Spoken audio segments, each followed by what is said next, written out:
this is my review of Solar Opposites.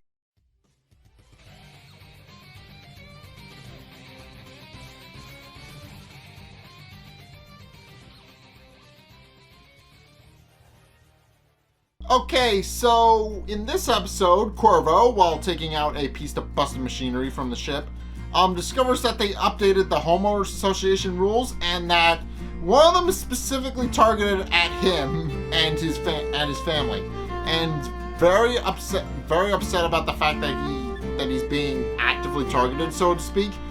Specifically, the rule is about how any ships sticking out of the roof of a building must be painted to match the trim, which is oddly specific considering that their ship kind of crashed into a house, and that's where they're living. But, yeah, Korvo is in fact very upset, and Terry, believing that that nobody actually hates them and are in fact just rules. The two decide to pour nanobots into the water supply, into the town water supply in order to see who's right. And while they initially try to break in, they just realize they don't have to when it turns out that Terry is actually friends with one of the employees there. And he basically lets them do whatever they want because he just does not care. So with the help of their new friend Gordon, his name's Gordon, but with the help of their new friend Gordon, they actually dump all the nanobots into the water supply in order to basically harmlessly extract data from people so that they can actually get some information about all the people in the neighborhood and figure out why people don't like them. And it works. They actually find out that the people actually do have a number of reasons for why they don't like them, some of which are a little bit stupid because specifically some of them are due to the fact that they're aliens and therefore do not know what natural human behavior is. So they wind up asking a lot of questions and stuff like that to actually try and acclimate themselves, which winds up making a lot of people hate them for whatever reason. So, yeah, people are apparently just intolerant at the fact that Korvo, Terry, and the replicants are aliens. So they decide to do something about it. They go into town and actually help everybody solve their problems. They basically give everybody gifts and give them what they need, and quickly become very, very popular. However, there is one little thing standing in their way that prevents them from actually ruling the town, as it were, and that's the current leader of the HOA, Ruth, who is this old lady who is kind of nice, and Terry and Korvo actually spy on her to try to figure out her weaknesses, but they can't actually figure things out, and instead opt to just update the nanobots to make them smarter, and push them and actually make them extract more data so that they can actually find out a lot more information about people. And this works, but it does come at a cost, which I'll explain later. So, since Terry and Korvo now have enough information on everybody except for Ruth to confidently run for the head of the HOA, they decide to go ahead and go through with it. However, halfway through the middle of their campaign speech, their nanobots, who have since gained sentience through the fact that they are now smarter, actually accumulated into a human-esque form, and this new nanobot man shows up and tries to run in their place and tries to actually take over the town himself, proving himself to be a much better person to actually take care of them. However, it's the two parties actually come to blows when Terry and Korvo reveal that he is in fact going inside of them to get their information. At which point the nanobot man reveals that Korvo actually made him and is technically his dad. So the two start revealing a bunch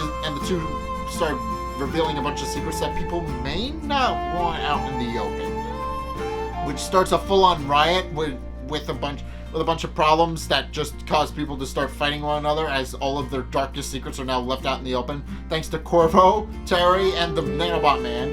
And eventually Ruth, of all people, comes in to stop it, and drops her sweet old lady persona to basically tell it like it is. How basically she points out that they didn't have to deal with sci-fi bullshit before, and now that these new guys are here, they're just kind of messing everything up. And points out that they should really just vote for her, since as she points out, they kind of did cheat to win the election, and not surprisingly, everybody votes for her because they got a little too. The other group got a little too excited with trying to actually get everybody's information. In the end, Terry, Korvo, and the Nanobot Man learn a very valuable lesson. The Nanobot Man learns that even if you have the best interests of everybody at heart, you could wind up using that information to hurt others, and he realizes that even if he wanted to, he really needs to learn what is appropriate and what isn't. Even though he is a robot, so he does need to figure that out. Terry realizes that he needs to stop worrying about if people like him or not, since that's not a really healthy mindset to go through. And Korvo realizes that he needs to stop using technology to spy on people, and then tries to put the nanobot machine into a bag so that the nanobots can actually help him repair the ship. And they refuse, and unsurprisingly, the Nanobot Man just flies out the window. That arc kind of is going to probably build in another season. We're probably never going to see the Nanobot Man again. There's a lot of cliffhanger-y episodes in this. There's a lot of setup for season 2 that they could definitely do. So this is one of them, and I'm looking forward to seeing how this is going to actually play out going forward. Because that Nanobot Man is now out in the world. He is eventually going to just, show up. He is eventually going to show up again and be the star of his own episode again. So I'm looking forward to that.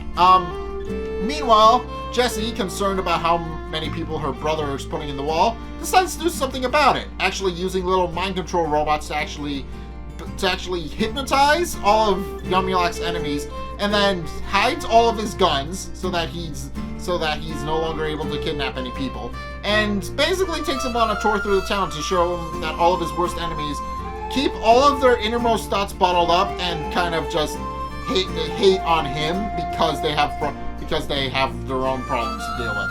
And while it does initially work, everybody's cooperative because of the machines on the back of their necks.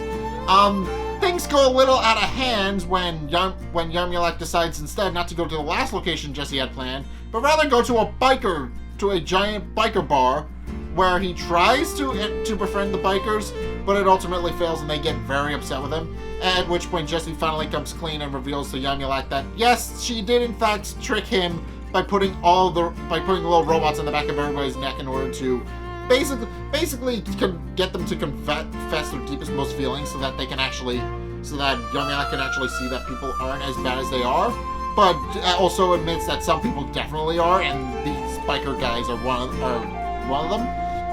And Yumyulack, realizing he doesn't have any guns to actually defend himself, realizes, much to his chagrin, that he has to use lethal force, and then proceeds to massacre everybody in the bar. And he's not entirely comfortable with it, showing that while Yumyulack doesn't like humans, he likes killing even less. So that's how that story arc ends. And Yumyulack realizing that Jessie has been bothered by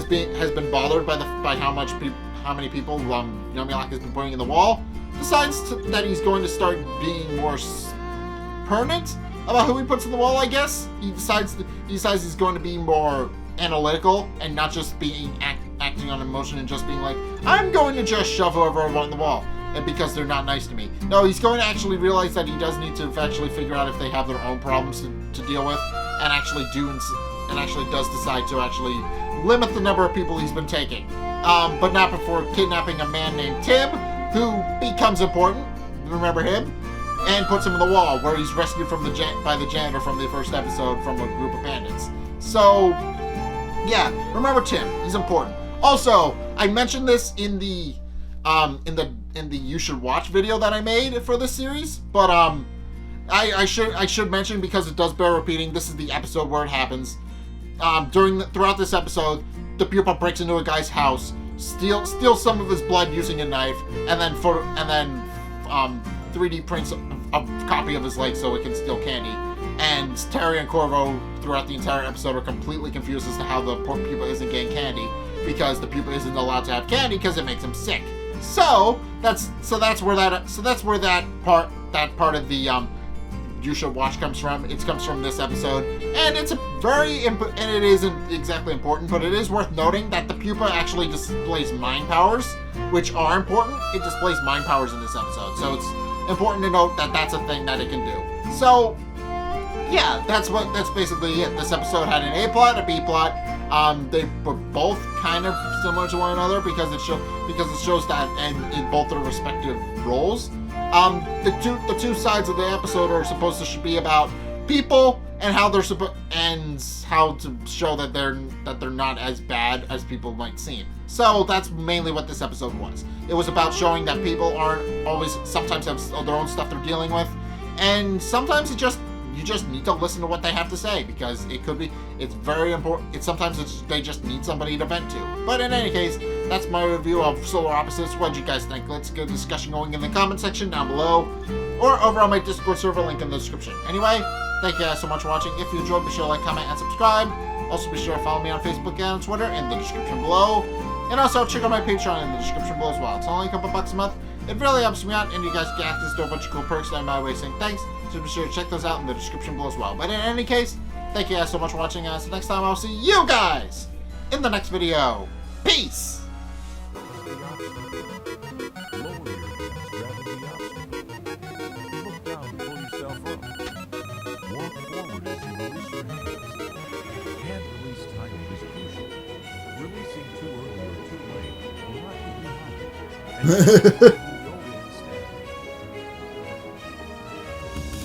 Alright, thank you.